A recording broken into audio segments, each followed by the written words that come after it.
Yang terhormat Bapak Kepala Sekolah SMP Muhammadiyah Tenggarong atau yang mewakili, yang terhormat Ibu Wakil Kepala Sekolah, serta Bapak Ibu yang berbahagia. Alhamdulillahirabbil alamin. Assalatu wassalamu ala asrofil anbiya'i wal mursalin wa ala alihi wa sahbihi ajmain. Pertama-tama, marilah kita panjatkan puji syukur kehadirat Allah Subhanahu wa taala sehingga kita bisa berkumpul pada hari ini dalam keadaan sehat walafiat. Salawat serta salam tak lupa kita junjungkan kepada Nabi Muhammad Sallallahu Alaihi Wasallam yang telah membawa kita dari zaman kegelapan menuju zaman yang terang benderang.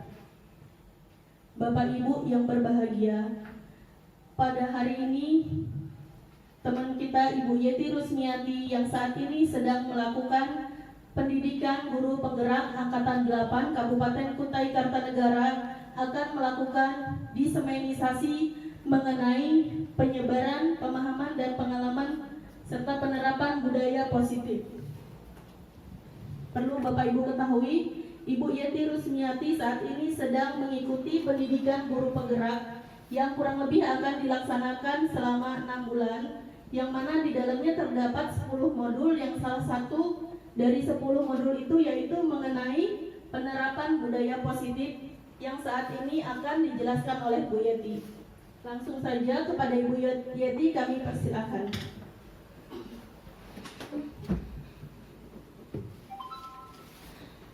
Terima kasih Ibu Rini sebagai moderator hari ini. Assalamualaikum warahmatullahi wabarakatuh. Waalaikumsalam warahmatullahi wabarakatuh.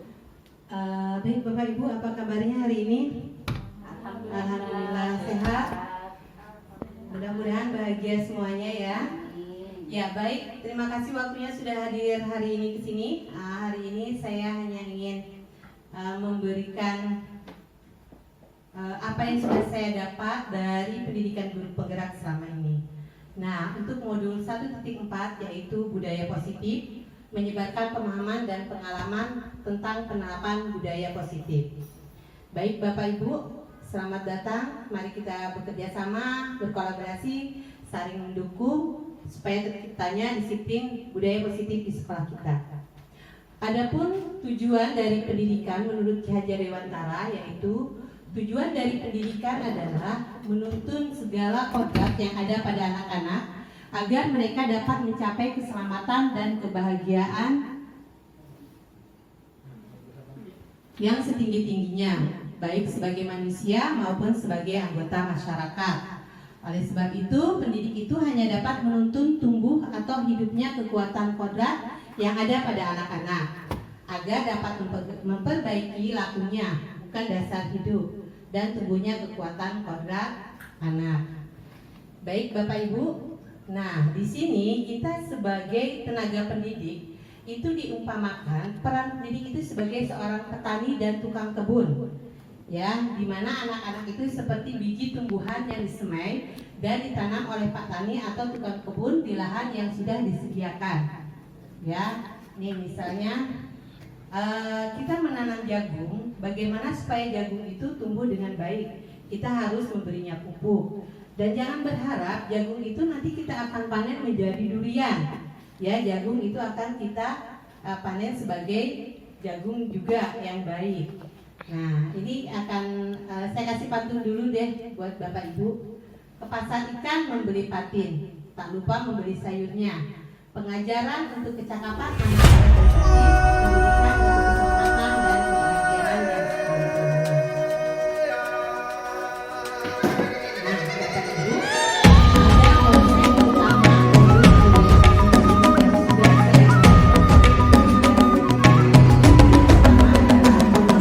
dan bukalah matamu, saatnya meraih mimpimu. Arahkan pandangan ke depan, Tuhan kan menuntunmu. Sadarilah. Baik, pembelajaran yang pertama adalah tentang pembelajaran paradigma baru. Jadi pembelajaran dengan paradigma baru dirancang berdasarkan prinsip pembelajaran yang terdiferensiasi, sehingga setiap siswa belajar sesuai dengan kebutuhan dan tahap perkembangannya untuk mewujudkan profil pelajar Pancasila. Kemarin kita semua sudah belajar tentang profil pelajar Pancasila. Ya. Kemudian yang kedua, ya, profil pelajar Pancasila apa saja Bapak Ibu yang sudah diketahui? Yang pertama adalah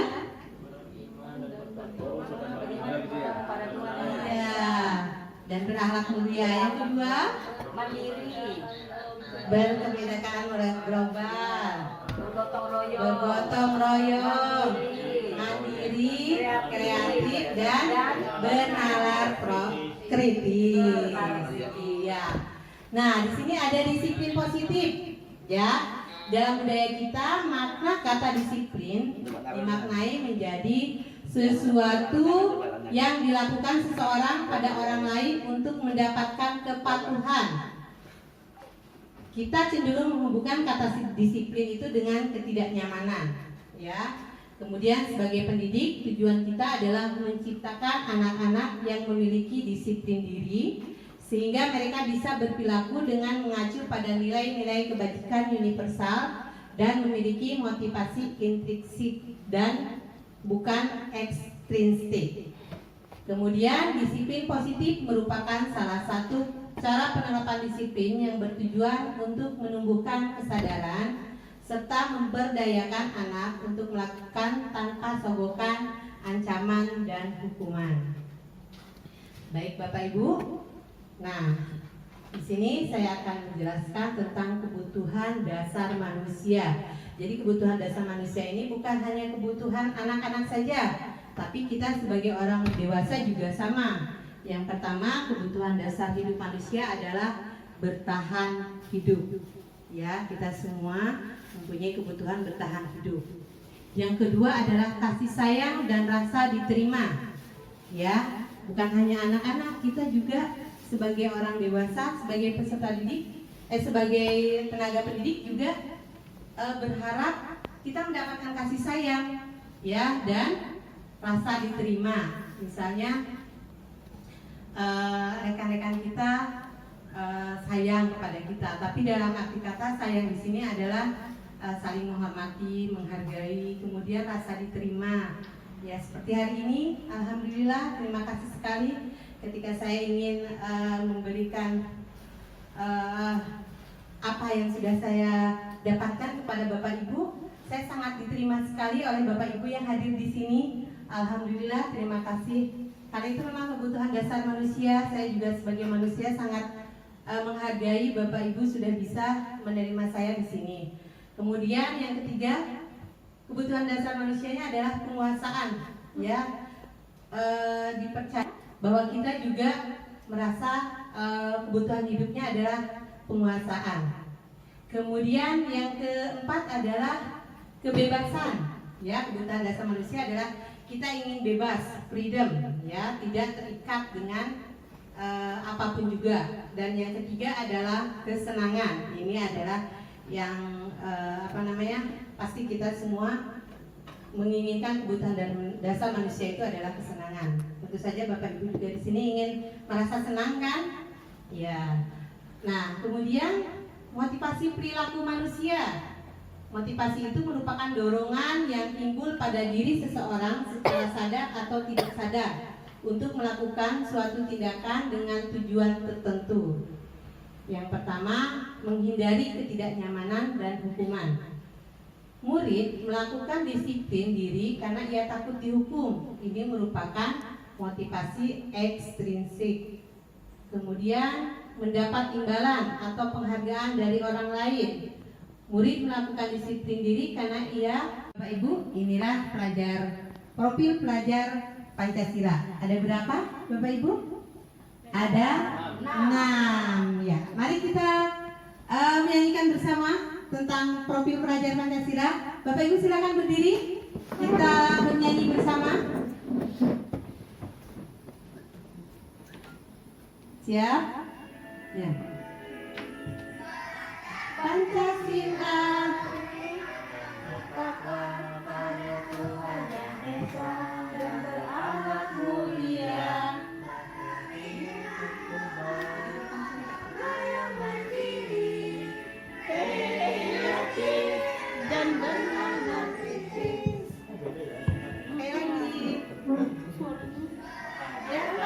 Pancasila, dengan bertakwa pada Tuhan Yang Esa dan berakhlak mulia, berkebinekaan juga gotong royong mandiri, kreatif dan bernalar. Sekali lagi Bapak Ibu. Ya, Sekali lagi. Belajar Pancasila, beriman dan bertakwa pada. Baik, ini adalah motivasi perilaku manusia. Motivasi adalah dorongan yang timbul pada diri seseorang secara sadar atau tidak sadar untuk melakukan suatu tindakan dengan tujuan tertentu. Yang pertama adalah menghindari ketidaknyamanan dan hukuman. Murid melakukan disiplin diri karena ia takut dihukum. Ini merupakan motivasi ekstrinsik. Yang kedua, mendapatkan imbalan atau penghargaan dari orang lain. Nah, murid melakukan disiplin diri karena ia ingin mendapatkan imbalan. Ini juga merupakan motivasi ekstrinsik. Yang ketiga adalah menghargai nilai-nilai kebajikan diri sendiri. Murid melakukan disiplin diri karena sadar akan nilai kebajikan dirinya. Ini merupakan motivasi intrinsik. Jadi motivasi itu dibedakan menjadi dua, yaitu motivasi ekstrinsik dan motivasi intrinsik. Di mana motivasi ekstrinsik ini adalah ada hal-hal di belakang kenapa dia melakukan disiplin itu. Yang pertama tadi karena dia takut. Yang kedua karena mendapat imbalan. Nah, yang bagus adalah menghargai nilai-nilai kebajikan diri sendiri. Lanjut. Nah, ini konsep disiplin dengan identitas gagal. Nah, Bapak Ibu biasanya kalau misalnya anak-anak melakukan kesalahan, biasanya kita memberikan hukuman, ya. Kemudian jika anak-anak mendapatkan nilai yang bagus, maka biasanya kita memberikan penghargaan. Dan ternyata Bapak Ibu, konsep disiplin ini adalah konsep disiplin identitas gagal, di mana di dalam hukuman itu ada yang namanya menyakitkan, yang kedua tidak nyaman, kemudian yang ketiga itu murid merasa takut, yang ketiga memaksa, yang keempat adalah murid menyenam, adalah murid menjadi rendah diri. Kemudian kalau misalnya tentang penghargaan tidak efektif, kemudian merusak hubungan atau sifat iri, mematikan kreativitas, menghukum dengan sistem ranking, merampas hak menghargai dirinya. Jadi Bapak Ibu,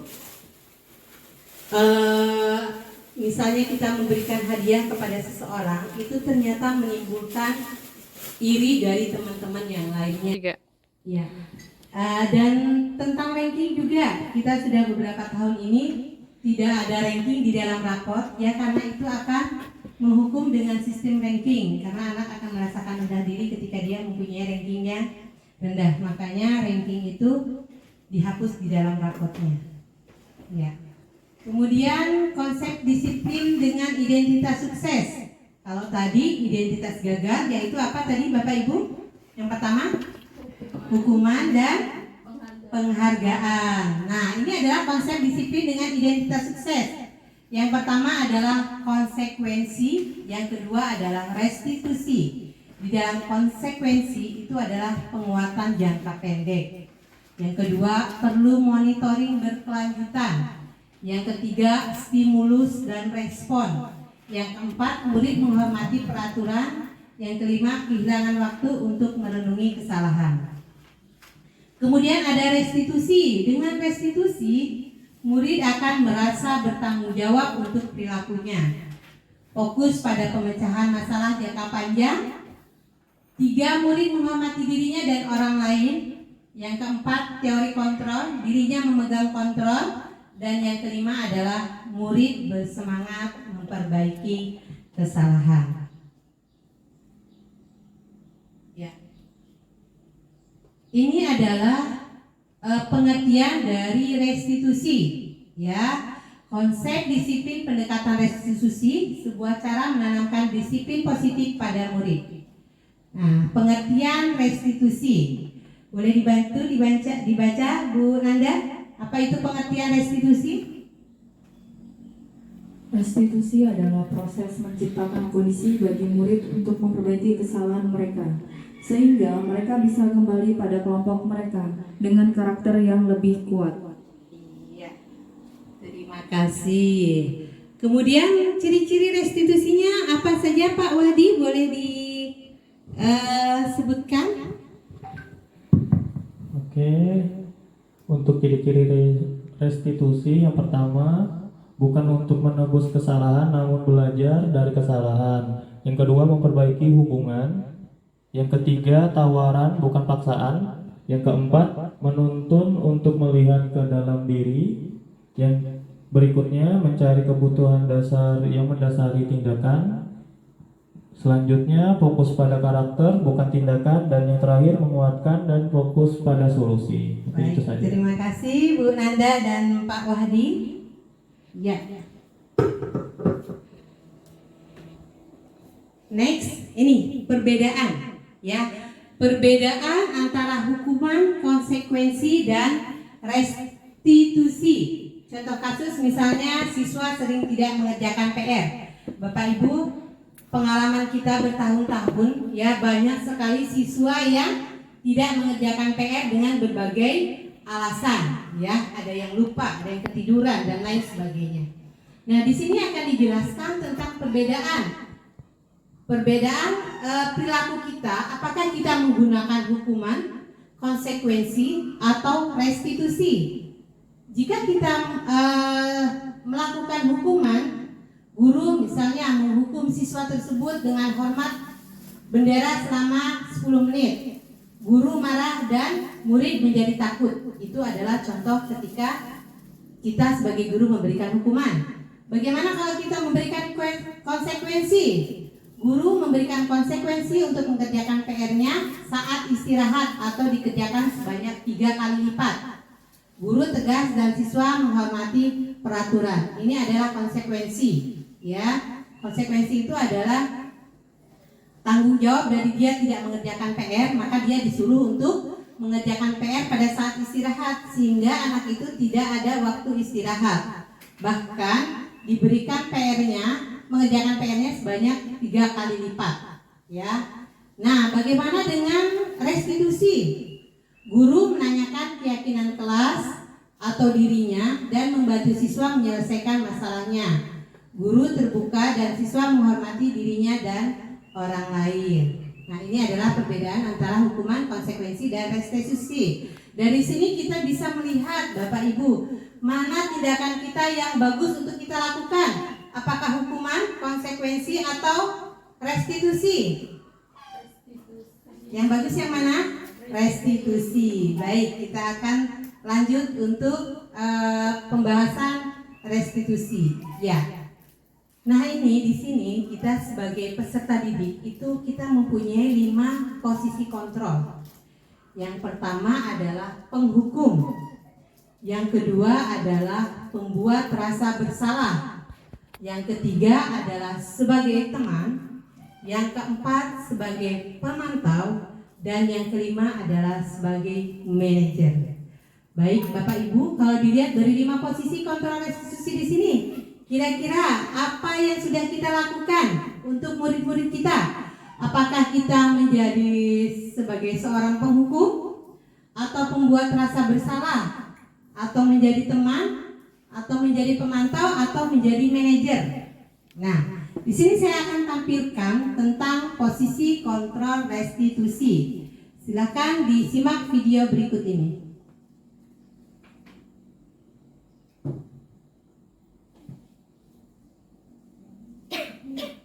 Ya. Ya, kan dulu ya. Kamu ternyata juga mungkin ikut ada keamanan saksi. Minum Sangobion Bifresh. Sangobion, multivitamin dan mineral dengan zat besi membentuk sel darah merah. Aktifkan hari Sangobion.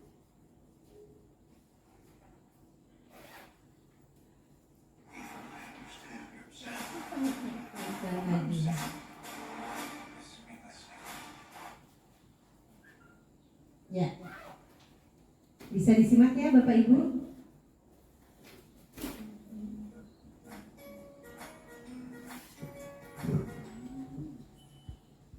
bahagia Ibu dan Bapak guru hebat. Dalam penerapan disiplin positif restitusi, salah satu program yang dikembangkan adalah 5 posisi kontrol. 5 posisi kontrol dalam restitusi adalah proses perjalanan seorang pendidik agar dapat mengenali dirinya.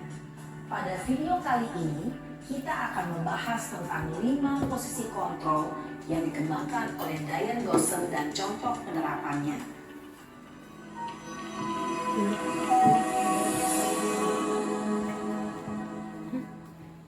Lima posisi kontrol itu adalah 1. Posisi penghukum.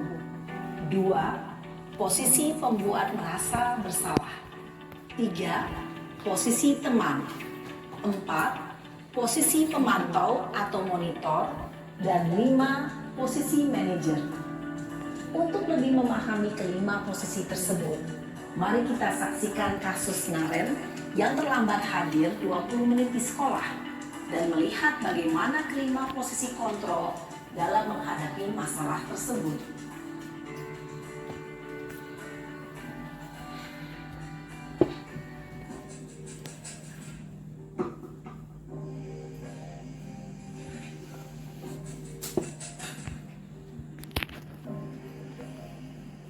Naren!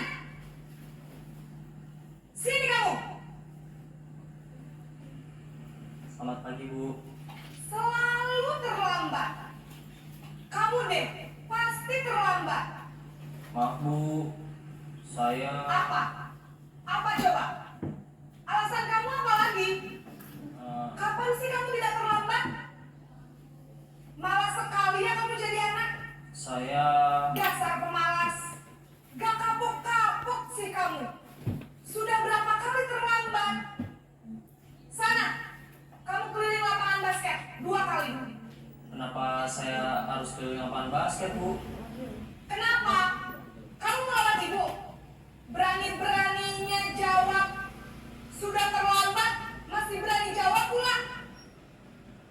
Sekarang, keliling lapangan basket 5 kali sekalian. Biar kapok. Cepat. Pergi sana ke lapangan basket. Posisi penghukum biasanya berbicara dengan nada tinggi, menghardik, menunjuk-nunjuk, menyakiti, dan menyindir. Hukuman bisa berupa fisik maupun psikis. Ibu dan Bapak guru hebat, dampak yang terjadi pada murid ketika guru berada pada posisi penghukum adalah murid cenderung akan memberontak, bahkan menyimpan dendam.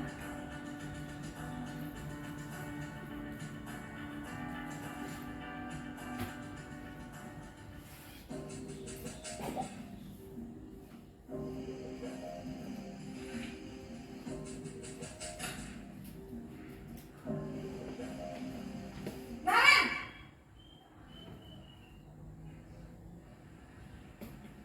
Selamat pagi, Bu.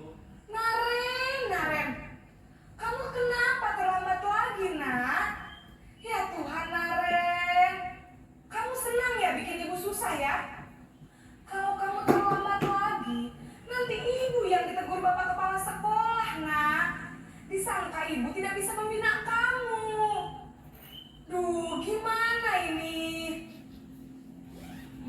Maaf, Bu. Duh, Gusti Naren. Kamu suka ya kalau ibu ditegur bapak kepala sekolah? Terus, sekarang ibu harus tulis apa yang di buku absen? Ini kamu sudah sering terlambat loh. Ibu harus apa coba? Maaf, Bu. Maaf sekali. Ya sudah, lain kali jangan bikin ibu susah lagi ya nak ya. Ibu tidak akan kuat lagi kalau kamu begini terus. Bisa jantungan kalau ibu ditegur bapak kepala sekolah. Sana cepat ke kelas. Maaf ya, Bu. Maaf sekali. Posisi pembuat rasa bersalah berbicara dengan nada tenang, cenderung lembut. Namun kata-kata yang diutarakan membuat murid merasa menjadi orang yang gagal. Memandang buruk dirinya sendiri, merasa tidak berharga, dan tidak sanggup membahagiakan orang lain. Ketika guru mengambil posisi pembuat rasa bersalah, murid akan menganggap dirinya yang bersalah dan ia akan menyimpan emosi negatif tersebut di dalam dirinya.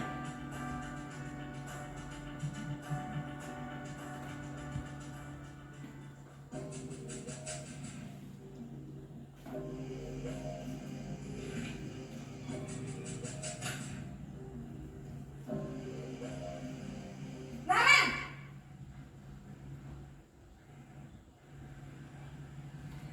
Selamat pagi, Bu. Wah, sudah jam berapa ini, Nak? Terlambat lagi ya, sayang? Iya, Bu. Habis ibu saya lupa bangunkan saya, Bu. Kamu malah menyalahkan ibu kamu. Kamu bukannya anak yang larinya paling kencang. Kok terlambat sih? Iya, Bu. Saya memang terlambat bangun tadi. Jadi, biarpun saya lari kencang, tetap gak kekejar, Bu. Ya sudah sana. Nanti lain kali larinya lebih kencang lagi ya. Biar gak terlambat lagi. Bikin seneng ibu. Demi ibu. Bisa kan? Bisa lah, Bu. Ya sudah sana masuk kelas. Ibu beresin urusan absen kamu. Kamu ini ada-ada saja. Dalam posisi teman, guru berbicara dengan nada suara ramah, akrab, cenderung bersenda gurau untuk menjaga suasana tetap santai. Murid akan merasa senang, aman, dan akrab dengan guru. Identitas yang tercipta adalah identitas sukses atau berhasil. Namun, perlu diingat, karena ini masih dorongan eksternal, maka ada faktor ketergantungan dari murid kepada orang tertentu. Di sini, guru absennya, sehingga di lain waktu, murid bisa berperilaku baik, namun hanya kepada orang-orang tertentu saja.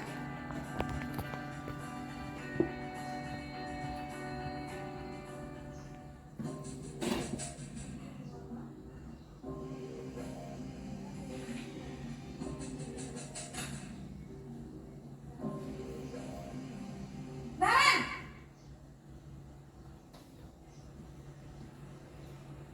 Selamat pagi, Bu.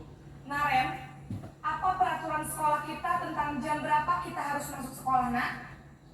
Kita harus di sekolah jam 7, Bu.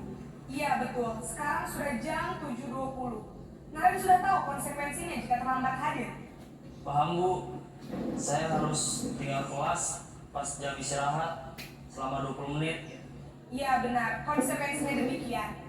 Jadi nanti jam 9.30 pas istirahat, kamu harus tinggal di kelas, kerjakan tugas tambahan untuk ketertinggalan kamu, ya? Baik, Bu. Posisi pemantau mengandalkan penghitungan atau data untuk mengontrol murid. Guru mengarahkan murid berdasarkan peraturan dan konsekuensi. Seorang pemantau menunjukkan bahasa tubuh dan ekspresi wajah yang datar dan cenderung formal.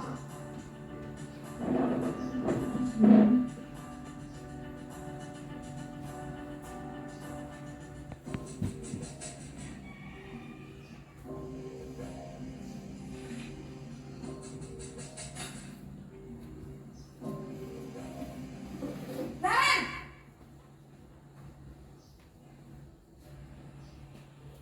Selamat pagi, Bu. Selamat pagi, Naren. Maaf, Bu.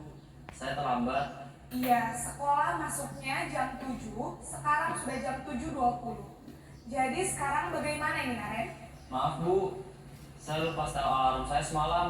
Baiklah, menurut kamu, keyakinan sekolah yang mana yang perlu kamu tingkatkan? Menghargai diri sendiri dan orang lain mungkin ya, Bu. Setuju. Jadi, apakah Naren meyakini prinsip saling menghormati tersebut? Iya, Bu. Saya meyakininya. Apakah Naren bersedia memperbaiki masalah keterlambatan ini? Bersedia, Bu. Bagaimana kamu akan perbaiki masalah keterlambatan ini? Saya akan coba untuk tidak lupa menyetel alarm saya, Bu. Baik, kalau Naren lupa menyetel alarm di rumah, ada orang yang kira-kira bisa bantu mengingatkan tidak?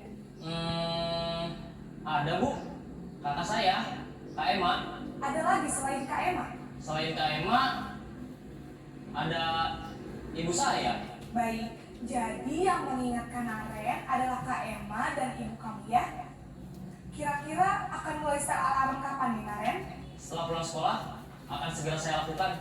Baik, jadi Naren akan setel alarm untuk bangun besok pagi dan akan diingatkan oleh kakak dan ibunda Naren ya. Ada lagi yang mungkin perlu dilakukan Naren? Agar tidak terlambat bangun lagi. Tidak ada, Bu. Baik Naren, terima kasih untuk kerjasama kamu. Sekarang kamu perlu kembali ke kelas untuk belajar.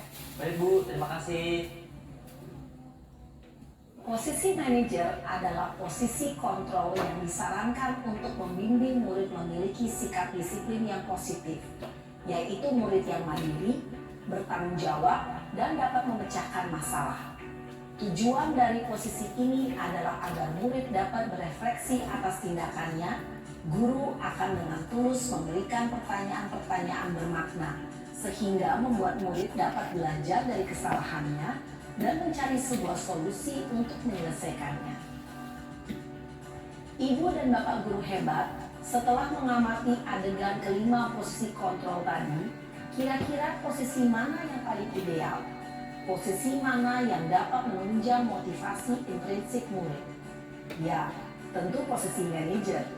Posisi ini memang posisi ideal yang ingin dituju setiap pendidik. Pada posisi inilah, guru dapat menerapkan disiplin positif yang berpihak pada murid, yang memerdekakan murid. Perjalanan seorang pendidik tentunya tidak mudah untuk sampai pada posisi seorang manajer. Namun, tujuan kita pasti, yaitu menciptakan murid-murid yang mandiri, merdeka, dan bertanggung jawab. Semoga penggambaran 5 posisi kontrol yang telah diperlihatkan ini dapat menjadi ajang refleksi bagi kita semua, agar dapat terus mengasah dan menerapkan disiplin positif yang memerdekakan murid. Mari terus berlatih dan bersemangat. Selamat menerapkan. Salam dan bahagia, Ibu dan Bapak guru hebat.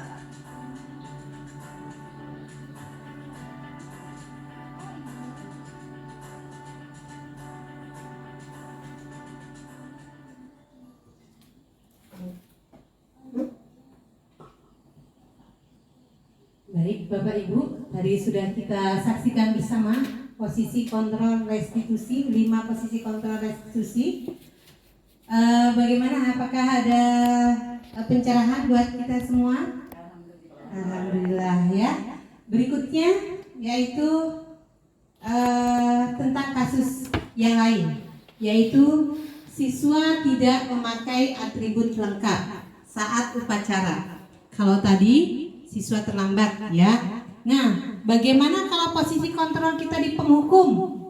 Sebagai penghukum, Bapak Wahdi bisa dijelaskan?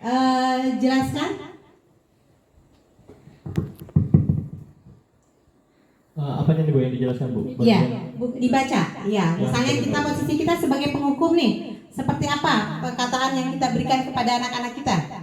Pasti yang akan disampaikan itu tentang peraturan sekolah, lalu akan memberi hukuman mungkin berupa berbaris atau tadi berkeliling lapangan atau seperti itu. Iya, betul sekali. Kalau misalnya kita sebagai penghukum, pasti kita akan memberikan hukuman. Contohnya, patuhi aturan sekolah lalu berdiri di depan barisan dengan nada bentak-bentak ya. Biasanya begitu sebagai seorang penghukum. Bagaimana kalau dengan pembuat rasa bersalah? Ya, pembuat rasa bersalah itu biasanya anak-anak akan merasa bersalah dan rendah diri. Kata-katanya akan seperti ini. Berapa kali Bu Guru harus memberitahu kamu, Bu Guru kecewa sama kamu. Nah, ini adalah kata-kata sebagai pembuat rasa bersalah. Biasanya saya kalau nggak di posisi penghukum, ada di posisi merasa bersalah. Terkadang kalau kita misalnya, contohnya saya pernah berada di posisi itu ketika saya dalam pembiasaan bahasa Inggris tempo hari itu, ketika kita pagi-pagi berangkat dari rumah, meninggalkan semua pekerjaan di rumah, ketika kita memberikan pengajaran kepada anak-anaknya ibu tidak memperhatikan. Itu terucap dari saya bahwa kamu tidak kasihan kah sama ibu? Ibu pagi-pagi loh sudah berangkat dari sekolah, meninggalkan semua pekerjaan, sampai ibu ngebut, ibu nggak bisa lihat lagi kanan kiri. Apakah kamu tidak kasihan gak sama ibu? Nah, itu seperti itu. Ketika kita datang, kita tidak dihargai oleh anak-anak kita. Kadang kan anak-anak kita itu berbeda-beda ya karakternya ya. Ada yang nurut, ada yang ribut ketika dijelaskan, maka kata-kata itu terucap ya. Nah, dalam posisi kontrol itu namanya pembuat rasa bersalah. Yang ketiga ada di posisi teman. Ya, biasanya kadang Bapak Ibu guru itu biar lebih akrab jadi posisi teman. Dengan kata-katanya kalau misalnya siswa tidak memakai atribut, ayolah yang tertib, buat ibu guru bangga. Kali ini tidak apa-apa, kamu salah. Nah, ini adalah posisi teman. Sebenarnya memang sepertinya akrab ya Bapak Ibu, tapi kalau di dalam kita menjadikan posisi kontrol teman ini, anak itu hanya tertib dengan kita saja, ya, hanya nurut dengan kita saja, tidak dengan guru lain, ya. Oh, dengan ini saja, dengan guru lain, biasa saja. Biasanya kan ada anak-anak yang seperti itu. Kalau pemantau, kamu sudah melanggar apa peraturan hari ini? Nah, itu adalah pemantau. Sebenarnya lebih tinggi sih sebenarnya dari teman.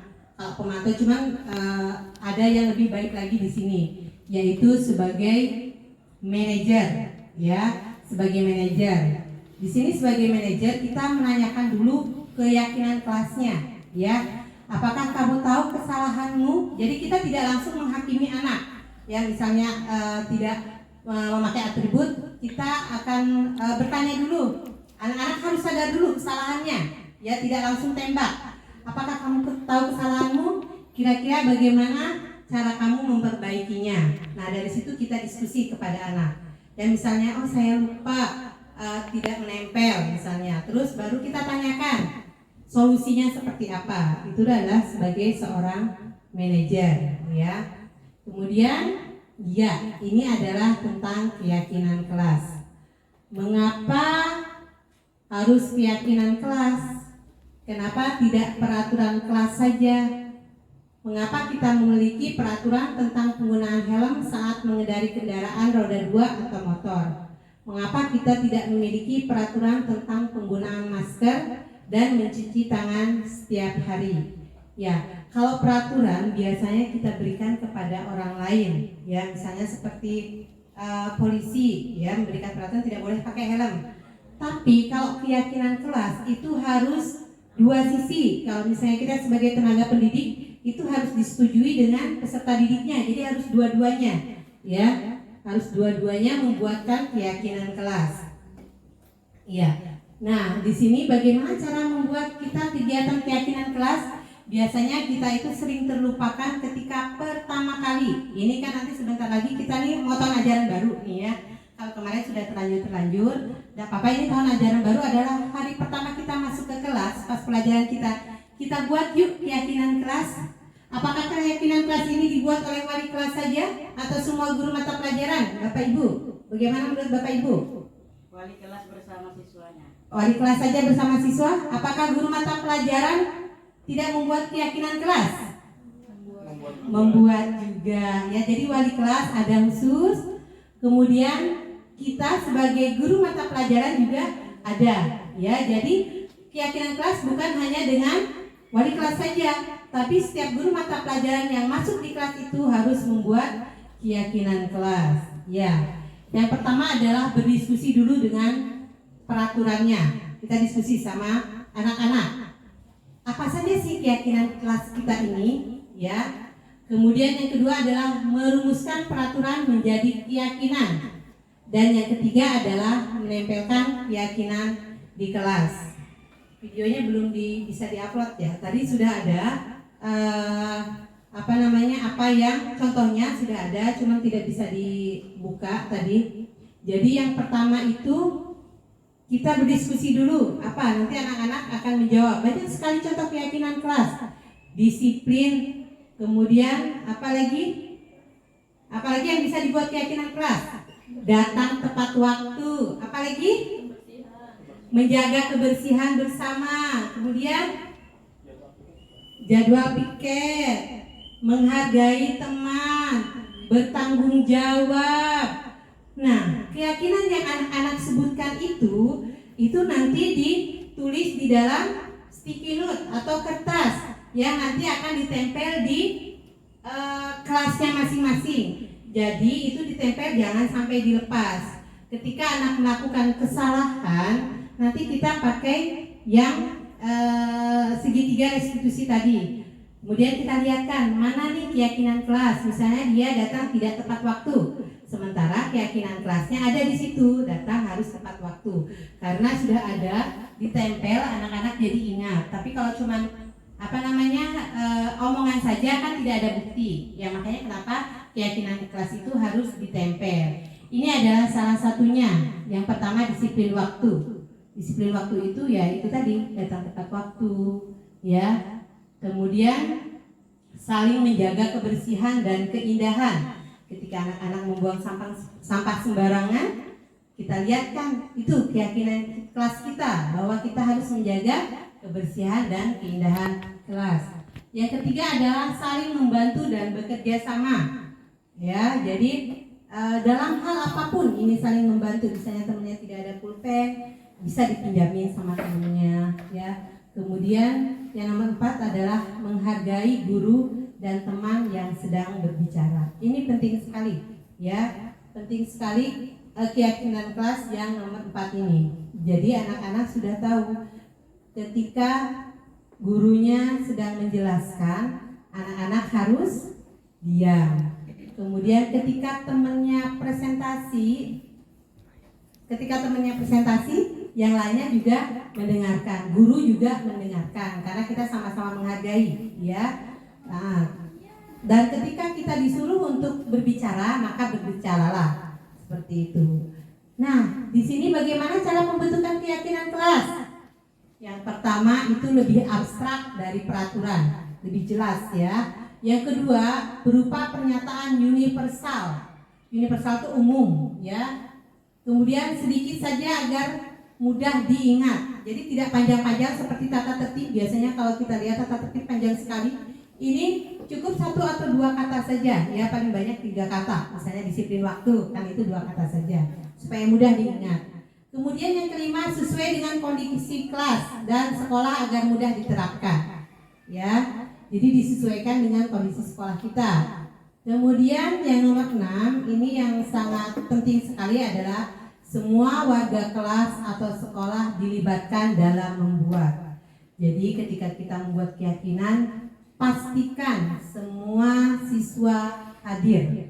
Jadi ketika siswa tidak hadir, salah satu saya tidak membuat itu, nah kan dia merasa dia tidak membuat, ya. Jadi yakinkan semuanya hadir.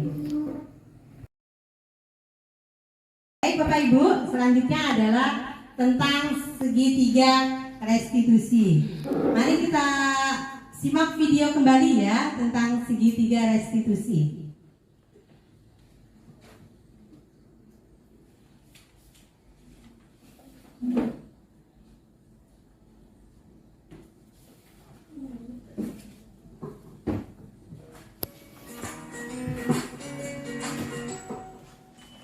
Salam dan bahagia Ibu dan Bapak guru hebat.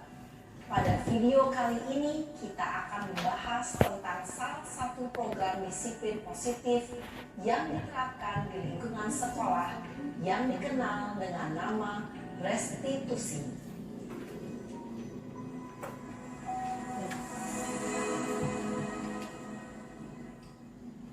Restitusi dikembangkan oleh pakar pendidikan Dayton, berlandaskan pada teori kontrol Dr. William Blaser.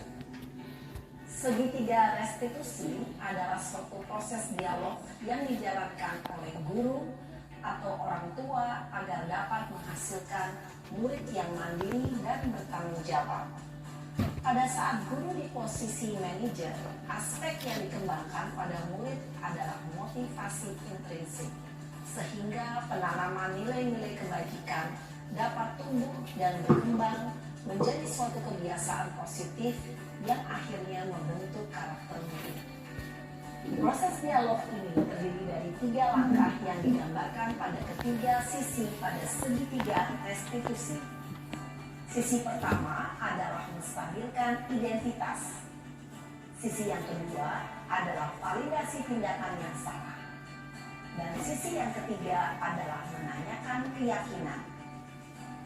Ibu dan Bapak guru, berikut ini akan ditunjukkan bagaimana seorang guru berada dalam posisi manajer menggunakan penerapan segitiga restitusi.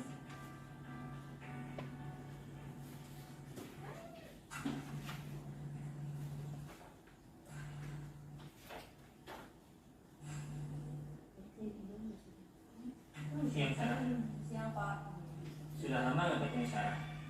Kenapa hari ini ada di sini? Kesel Pak, kesel banget. Masa aku dikatain tukang fitnah Pak? Ya aku marah lah. Aku balik katain Eka di depan kelas. Kesel banget. Oh begitu.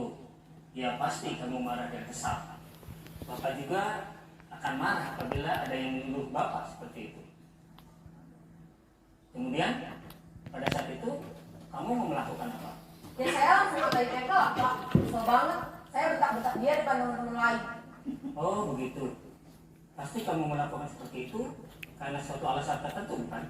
Iyalah, masa saya diam saja Pak? Ya saya bela diri lah. Masa saya dituduh tukang fitnah? Ya wajar lah. Mempertahankan harga diri itu sesuatu yang penting buat kamu. Untung kamu tidak bertindak lebih gegabah lagi. Hanya membentak-bentak. Iya Pak. Untung saya masih bersabar dan hanya membentak saja. Sudah gemes padahal. Saya pasti bela diri lah. Ya pasti ya. Tapi kamu memilih untuk tetap bertahan dan bersabar. Kamu memilih untuk tidak berbuat lebih parah lagi, bukan? Iya. Nah, sekarang coba kita lihat lagi tindakan kamu yang bentak-bentak Eka di kelas. Tindakan kamu itu kira-kira sesuai dengan keyakinan kelas atau prinsip kamu tidak? Enggak lah Pak. Capek Pak jadi pemarah. Jadi keyakinan atau prinsip mana yang kurang sesuai dengan keinginan kamu?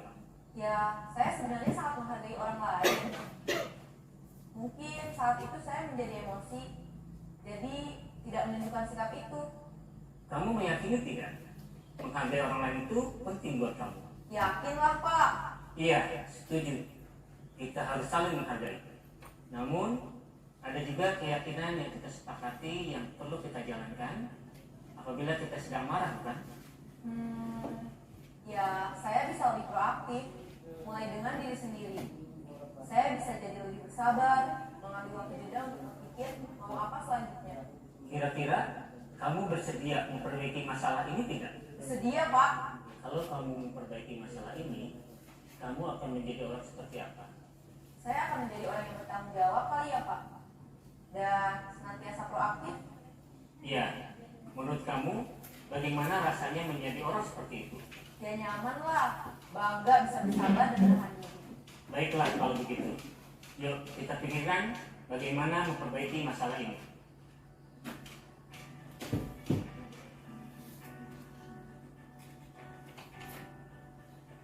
Ibu dan Bapak guru hebat. Baru saja kita menyaksikan contoh bagaimana seorang guru berada dalam posisi manajer menggunakan penerapan segitiga restitusi. Mari kita bahas satu persatu.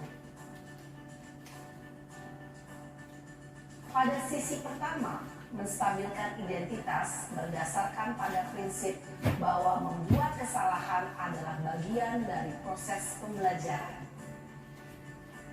Sisi pertama dari segitiga ini berperan menggeser identitas murid dari identitas gagal ke identitas sukses. Murid yang sedang bertingkah laku yang tidak pantas atau menarik diri saat itu sedang mengalami identitas gagal. Bila kita mengkritiknya, maka posisinya tidak akan berubah. Kita bisa mengajukan pernyataan-pernyataan ini. 1. Membuat kesalahan sesuatu yang wajar. 2. Manusia tidak ada yang sempurna. 3. Kita bisa memperbaiki masalah ini. 4. Saya tidak menanyakan kesalahannya. Saya lebih fokus bagaimana memperbaiki masalah ini. 5. Apakah saat ini kamu tengah menjadi orang yang baik untuk dirimu sendiri? Pada sisi kedua, validasi tindakan yang salah. berlandaskan pada prinsip bahwa setiap perilaku berupaya memenuhi suatu kebutuhan tertentu. Guru yang telah memahami teori kontrol akan bergeser dari pemikiran stimulus respon menjadi proaktif dan mencoba untuk mengenali tujuan dari perilaku murid.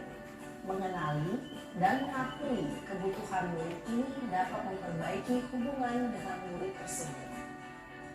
Pernyataan atau pertanyaan bisa disampaikan dengan nada suara tidak menghakimi atau memojokkan, sehingga dapat mengembalikan murid pada posisi positif.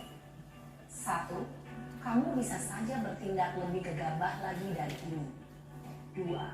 Kamu bukan melakukannya tanpa suatu alasan tertentu.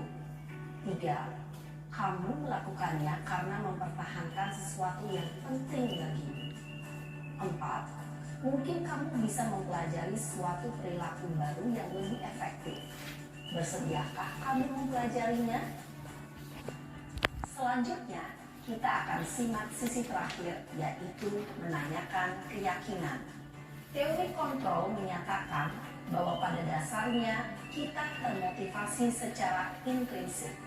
Pada saat perilaku yang salah telah divalidasi dan identitas sukses telah stabil, maka murid telah siap mengaitkan keyakinan-keyakinannya dengan tindakannya yang salah dan pemikirannya telah bergeser ingin menjadi orang yang dituju. Pertanyaan-pertanyaan ini dapat mengaitkan keyakinan-keyakinan yang dianut murid. 1. Sebagai keluarga atau kelas, apa yang kita yakini? 2. Nilai-nilai apa yang telah kita sepakati? 3. Seperti apa gambaran sebuah kelas yang ideal bagi kamu? 4. Kamu ingin menjadi orang seperti apa?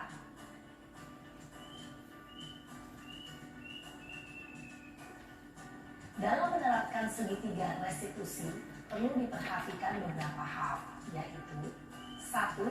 Perilaku yang salah perlu dikaitkan dengan nilai-nilai atau keyakinan-keyakinan yang telah disepakati atau dituju. 2. Kesediaan orang yang melakukan kesalahan untuk memperbaiki masalah. 3. Pemecahan masalah sebisa mungkin relevan atau memiliki hubungan dengan masalah yang ada. 4. Usaha. Perlu adanya suatu usaha perbaikan dari pihak yang berbuat kesalahan. 5. Waktu. Perlu didedikasikan waktu dari pihak yang berbuat kesalahan. Tanyakan kapan akan mulai diberlakukan usaha untuk memperbaiki masalah. Dengan memahami struktur penerapan segitiga restitusi, diharapkan guru dapat menerapkan posisinya sebagai manajer dengan mengajukan pertanyaan-pertanyaan bermakna yang dapat membuat murid menjadi lebih percaya diri, bertanggung jawab, dan mandiri. Nah, Ibu Bapak Guru, perlu tidaknya mengikuti ketiga tahapan dalam segitiga restitusi bergantung pada ringan beratnya suatu permasalahan. Misalnya, bila permasalahan tersebut ringan, maka tidak perlu dijalankan secara berurutan. Bahkan bisa semudah menanyakan apa keyakinan yang kita sepakati. Dengan menjalankan segitiga restitusi, dengan mengajukan pertanyaan-pertanyaan bermakna, diharapkan murid menjadi lebih kuat secara pribadi, dapat membuka wawasan murid agar dapat menyelesaikan permasalahannya sendiri, semakin percaya diri, mandiri, dan merdeka. Salam dan bahagia, Ibu Bapak Guru hebat.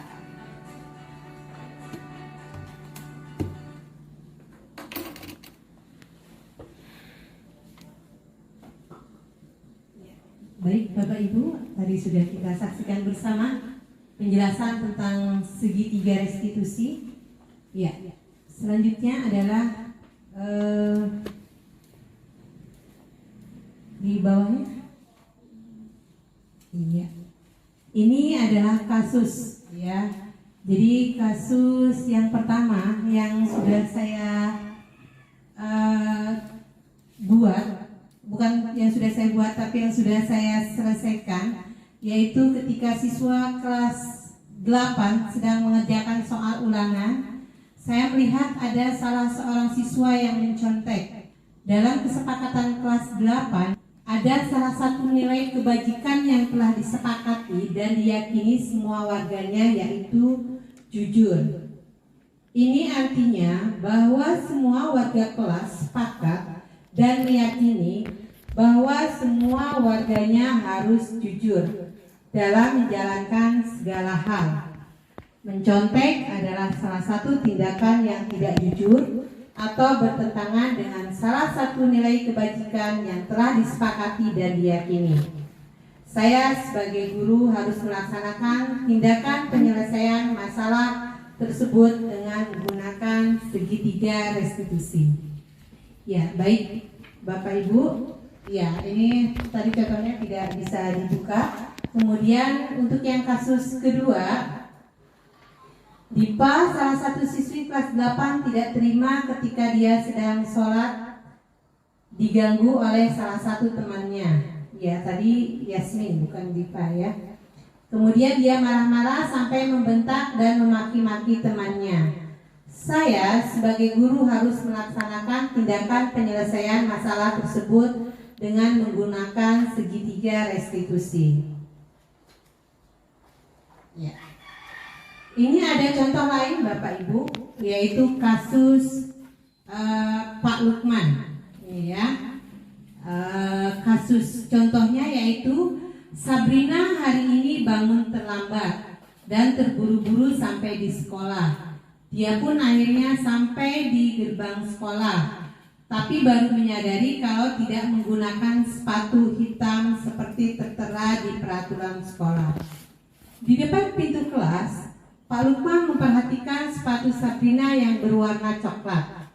Sabrina berusaha menjelaskan bahwa dia terburu-buru dan salah menggunakan sepatu. Nah, sekarang akan kita lihat perlakuan Pak Lukman, ya. Jadi Pak Lukman menanyakan kepada Sabrina apa peraturan sekolah tentang seragam warna sepatu.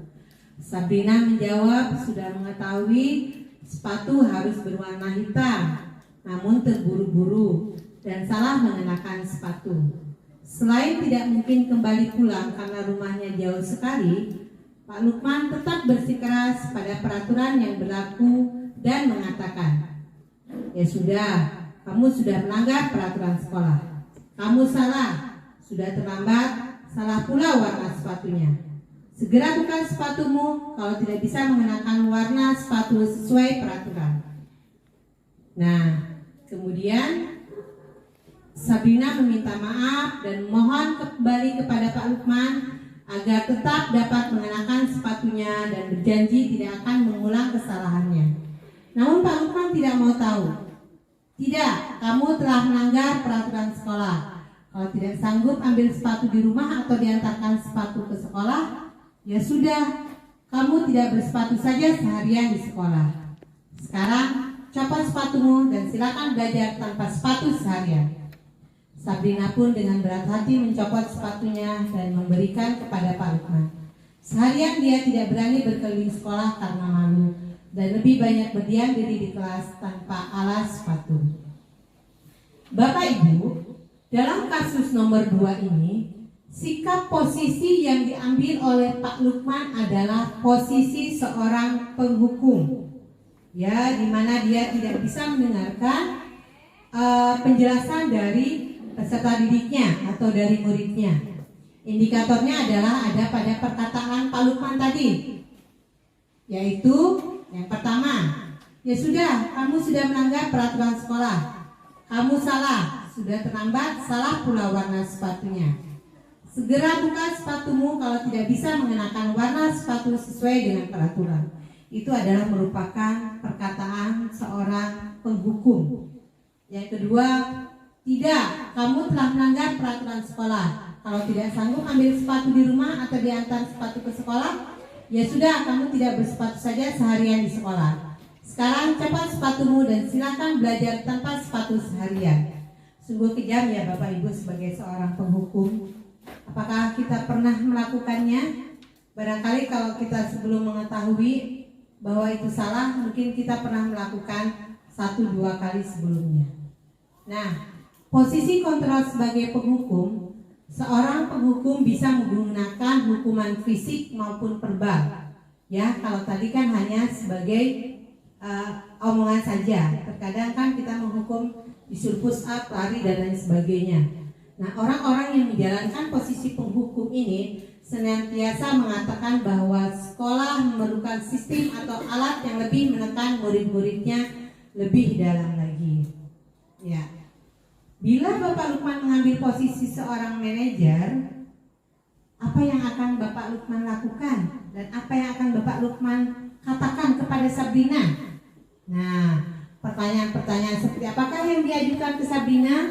Yang pertama adalah, Sabrina, keyakinan kelas atau sekolah apa yang telah kita sepakati? Jadi ditanya dulu, ya, kalau sebagai seorang manajer ditanya dulu, diingat-ingat dulu, dia merasa bersalah atau tidak, ya. Kemudian apakah kamu meyakininya? Kira-kira untuk pertanyaan yang pertama itu, apa jawaban Sabrina? Sabrina, keyakinan kelas apa yang telah kita sepakati? Tentang apa? Sepatu berwarna hitam. Ya, Sabrina akan menyebutkan bahwa dia sadar bahwa keyakinan sekolahnya itu wajib menggunakan sepatu berwarna hitam. Kemudian yang kedua, apakah kamu meyakininya? Ya, ketika dia sudah menjawab, Mbak, biar banyak. Ya. Ya, stop dulu. Dua, apakah kamu meyakininya? Berarti kita tanya dulu, anak tuh yakin atau tidak dengan kesalahannya dia. Dan yang ketiga, jika kamu meyakininya, apakah kamu bersedia memperbaiki kesalahanmu? Jadi dengan posisi manajer, anak itu harus sadar akan kesalahannya dan sadar pula untuk memperbaikinya tanpa paksaan, harus dari diri sendiri. Ya. Selanjutnya, dalam penerapan program disiplin positif, hendaknya guru memiliki standar kepribadian, profesional dan sosial yang baik, di mana guru mampu berefleksi pada posisi kontrol saat ini. Bagaimana perjalanan dirinya sebagai seorang among atau posisi manajer. Jadi posisi manajer ini kita sebut sebagai among, yang menuntun murid-muridnya menjadi insan yang mandiri, merdeka, dan berbahagia dan bertanggung jawab. Ya. Selanjutnya ini ada iklan dulu, ada pantun dulu. Ikan berenang di kolam yang dalam, sesekali muncul ke permukaan. Dasar pendidikan anak tak hanya berhubungan dengan kodrat alam, tapi juga berhubungan dengan kodrat zaman. Baik ibu-ibu semuanya. Oh, ada lagi nih pantun lagi ya. Jalan-jalan ke tanah Medan, tak lupa memberi kado. Sebagai guru harus memberi teladan yang disebut ingarso sang tulado. Baik Bapak Ibu, sebentar teh. Siang-siang makan gorengan, tak lupa es teh menemani. Jadilah guru yang memberi dorongan, seperti istilah Tuturi Handayani. Duduk sendirian menunggu kasih, cukup sekian dan terima kasih. Baik Bapak Ibu, terima kasih banyak atas kehadiran hari ini. Mudah-mudahan apa yang saya sampaikan hari ini membawa manfaat sehingga dapat mewujudkan profil pelajar Pancasila yang kita inginkan. Terima kasih. Guru penggerak bergerak Indonesia maju. Assalamualaikum warahmatullahi wabarakatuh. Waalaikumsalam warahmatullahi wabarakatuh. Demikian presentasi dari Ibu Yeni Rusmiati mengenai penerapan budaya positif di sekolah. Selanjutnya yaitu sesi tanya jawab. Silakan kepada Bapak Ibu, mungkin ada yang mau ditanyakan, kami persilahkan. Saya? Ya, Bu Herwati silakan. Terima kasih atas kesempatan yang diberikan kepada saya. Pertanyaan saya mengenai tentang kegiatan membuat keyakinan kelas. Nah, di sini yang saya tanyakan, ketika membuat kegiatan membuat keyakinan kelas itu, yang pertama, apakah dalam satu waktu seluruh guru dikumpulkan untuk membuat kegiatan keyakinan kelas tersebut? kemudian yang kedua, seandainya nanti masing-masing guru, apakah di hari itu juga atau di hari yang lain? Demikian, terima kasih. Assalamualaikum warahmatullahi wabarakatuh. Baik, terima kasih Bu Herwati atas pertanyaannya. Pertanyaan bagus sekali. Jadi Bapak Ibu, mengenai keyakinan kelas ini tergantung kesepakatan kita bersama, ya. Jika misalnya kita ingin membuat keyakinan kelas itu melibatkan seluruh guru, ya, kita berarti seluruh guru harus masuk ke dalam kelas, ya, kemudian membuat keyakinan kelas bersama, ya, supaya bisa diketahui bersama, ya. Tetapi andaikan misalnya seluruh guru tidak bisa hadir pada waktu membuat keyakinan kelas, ya, yang pertama guru tersebut bisa membaca dulu keyakinan kelas yang sudah ditempel, ya, karena sebelumnya kan sudah ditempel bersama guru sebelumnya. Guru yang belum mengikuti maka harus membaca dulu yang ditempel. Tapi misalnya sudah setuju, maka keyakinan kelas itu tidak perlu dibuat kembali. Berarti kita mengikuti keyakinan kelas yang sudah dibuat. Tetapi misalnya seandainya ada satu hal di mata pelajaran yang lain, misalnya pelajaran TIK harus menggunakan HP, ya, kalau misalnya sebelumnya kan tidak ada peraturan tentang menggunakan HP, tapi misalnya pas pelajaran tertentu menggunakan HP, kita buat keyakinan kelas juga yang lain. Selama mengikuti pelajaran boleh menggunakan HP, tetapi jika sudah selesai maka HP dikumpul. Jadi fleksibel, tidak bisa disamakan semua pelajaran karena kita berbeda-beda keyakinan. Berbeda keyakinan kelas, ya. Jadi seperti itu mungkin Bu Herwati. Jadi kesimpulannya, jika misalnya bisa berbarengan, maka kita buat berbarengan, sekali saja disetujui. Kalau misalnya ada salah satu guru yang tidak bisa mengikuti, maka dilihat dulu peraturan kelas yang sudah disepakati bersama. Jika misalnya ada yang harus direvisi, mungkin bisa ditambahkan. Ada lagi yang mau ditanyakan Ibu? Silakan. Tambahan lagi. Oh, boleh, silakan. Ya. Kelanjutan pertanyaan saya tadi. Nah, seandainya murid kita ini ada 5 kelas, nah, apakah pembuatan keyakinan kelas itu bersamaan atau beda jam saja? Iya, tentu. Beda jam atau beda hari? Ya, baik. Makanya tadi sudah saya jelaskan sebelumnya, keyakinan kelas itu ketika bisa dibuat bersamaan, otomatis di kelas lain tidak ada guru kan, karena guru berfokus di satu kelas saja. Makanya kenapa bisa saja tidak seluruh guru yang mengikuti dalam keyakinan kelas. Karena kalau misalnya satu kelas semua guru di situ, sementara pembelajaran sudah dimulai, otomatis 4 kelas kan kosong, ya. Jadi tidak mutlak semua guru harus mengikuti keyakinan kelas dalam satu kelas. Jadi yang lainnya bisa masuk ke kelas yang lainnya juga, ya. Jadi waktunya juga fleksibel juga, tidak misalnya hari pertama itu semuanya harus mengikuti, juga tidak, ya. Seperti itu. Apakah Saya kira aku masih ragu? Saya kira cukup Bu Yeti, terima kasih. Assalamualaikum warahmatullahi wabarakatuh. Waalaikumsalam warahmatullahi wabarakatuh. Yang lain bagaimana? Apakah ada yang ingin ditanyakan lagi?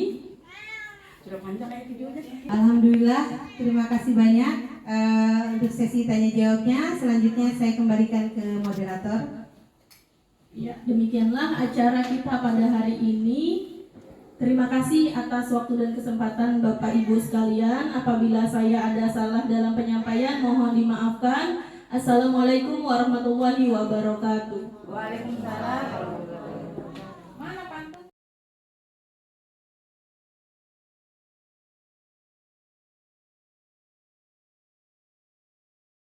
Apakah kalian bahagia hari ini? Bahagia. Coba Ibu lihat yang bahagia. Angkat tangannya, sambil digoyang-goyang.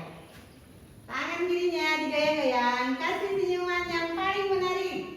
Oke, terima kasih. Sekarang sudah bisa kelihatan aura bahagianya. Tepuk tangan buat kita semua.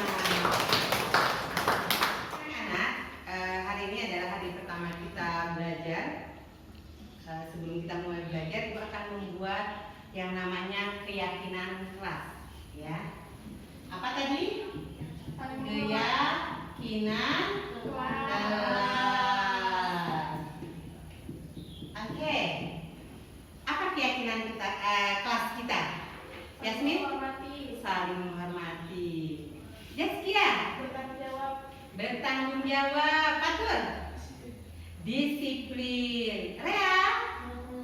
Tolong menolong. Sheila? Rukun dengan teman. Dapat? Jujur. Apa lagi? Siapa lagi? Jasmine, apa? Mengucap salam ketika masuk kelas. Mengucap salam ketika masuk kelas. Fatur? Saling menghargai. Sheila? Sopan santun terhadap guru. Iya. Kerjasama. Bersikap tenang saat belajar. Iya, bagus. Datang tepat waktu. Sekarang sebagai buktinya, Ibu akan kasih ini dicatat di post-it nih, ya. Kalau cuma ucapan aja kan tidak ada bukti. Ibu akan kasih ini, kemudian nanti ditempel di depan, ya. Silakan dicatat. Ya, masing-masing menulis 2 keyakinan kelas. Ya. Kalau ada yang 3, tulis 3. Biar iya.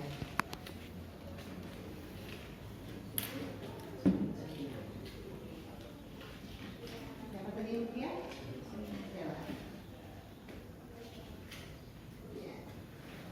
Silakan. Yang sudah boleh ditempel di sini, ya. Boleh ditempel di tempat keyakinan kelas di depan. Ya, sudah? Tulis yang besar-besar, tulisannya yang besar. Ayo, dapat. Di sini.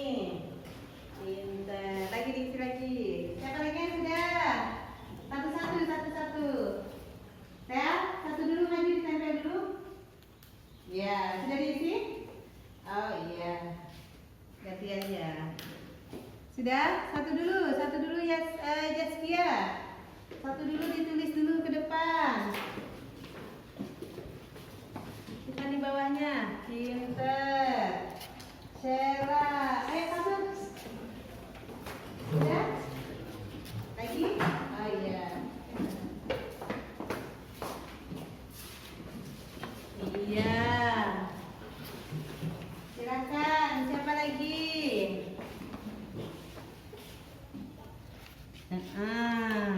Dapat lagi? Simpan di sini.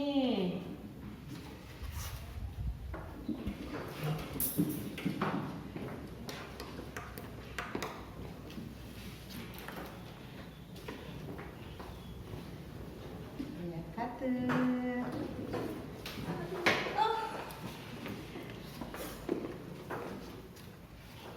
Siapa lagi yang belum? Sheila ya? Satu lagi? Sudah selesai, satu lagi ditempel? Ya.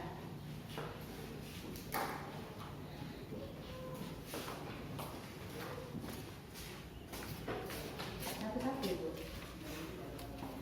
Yang mana? Ya. Lagi? Nah, tempel lagi satu lagi.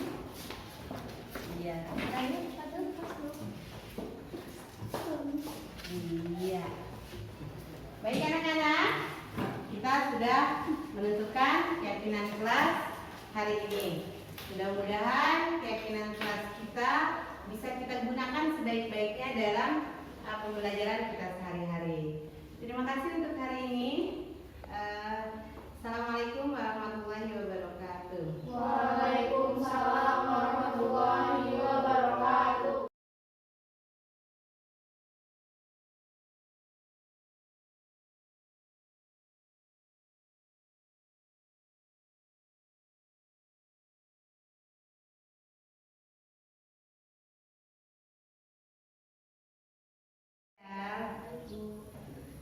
Tahu tidak kenapa alasan kamu dipanggil ke sini? Tidak tahu. Tadi Ibu lihat waktu di kelas, waktu ulangan kamu lihat jawaban temanmu, betul nak? kamu itu apa? Jadi sekarang ibu tanya, mencontek itu perbuatan baik tidak? Tidak baik, betul sekali. Mencontek itu adalah perbuatan salah. Semua orang memang juga pernah melakukan kesalahan. Ibu juga pernah melakukan kesalahan. Kamu juga berbuat kesalahan seperti tadi, mencontek misalnya, kan? Sekarang ibu tidak mencari siapa yang salah sih, tapi ibu mau membantu kamu mengatasi permasalahan kamu itu yang mencontek. Nah, sekarang sebelum dilanjutkan, coba kamu cerita dulu. Apa alasan kamu mencontek tadi? Kenapa tidak belajar? Betul, main HP sampai malam ya? Jadi dengan main HP kamu tidak belajar. Akhirnya tidak bisa mengerjakan soal kan? Jadi kamu melihat jawaban temanmu. Kamu masih paham nggak apa keyakinan kelas kita yang dulu kita buat waktu kita mau pertama kali masuk sekolah? Pintar sekali jujur. Jujur itu penting tidak bagi kita? Nah, pintar sekali. Baik nggak bagi kita nilai kejujuran itu? Nah, sekarang ibu tanya lagi sama kamu ya. Apa kira-kira yang bisa kamu lakukan agar tidak mencontek kembali? Karena mencontek itu perbuatan yang tidak jujur, nak. Apa coba yang harus kamu lakukan? Pintar sekali, mengerjakan semampunya. Terus apa lagi, nak? Berdoa kepada Allah. Yakin bisa? Nah, sekarang kamu sudah tahu apa yang harus kamu lakukan? Sekarang kapan kamu akan memulai apa yang kamu katakan tadi? Hari ini, baik. Jadi mulai hari ini kamu akan berusaha mengerjakan semampunya dan apa tadi? Doa kepada Allah. Baik. Mulai hari ini kamu akan menjadi pribadi yang lebih baik lagi. Dengan apa tadi? Coba diulang lagi.